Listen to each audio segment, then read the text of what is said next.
喂，點啊？係咩事？快啲講！咩啊？中山返香港最方便、性價比最高嘅公寓，究竟買邊度？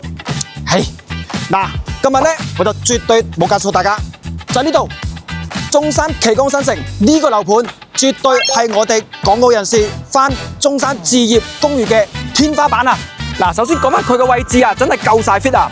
我哋落樓行路600米咧，對面就係我哋嘅南中城際地鐵旗江道站啦。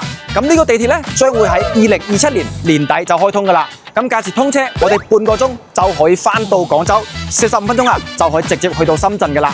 係啦，同時咧我哋嘅9月份即將就係開通我哋嘅中港直通巴啦。咁樓下係多個班次每日往返嘅。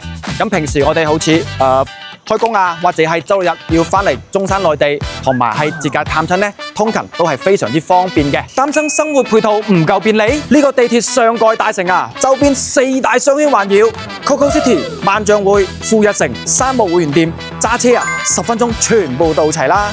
樓下仲自帶12萬平方米嘅立體商業街區啊，便利店、公寓樣樣齊全啊，煙火氣十足啊！呢度嘅商業街咧，已經係逐漸喺度招商當中噶啦。咁我哋相信啊，唔久嘅將來啊，呢度一定會更加成熟嘅。嗱，我哋成個小區啊，係俾呢個綠化所環繞嘅。樓下就係一道風景。嗱，重點嚟啦，只要係我嘅粉絲，價錢啊，幫你同開發商傾到你滿意為止啊。總價只需要40零萬，就可以攞低我身後嘅呢一套2房2廳1衛嘅精裝公寓啦。珠海價錢均價2到3萬1平方，呢度啊只需要用1半嘅價錢就可以攞低啦。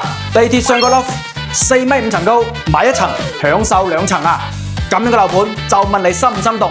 咁樣嘅朋友仔，評論區留言3條8，又或者係直接 PM 我，帶你嚟現場睇樓。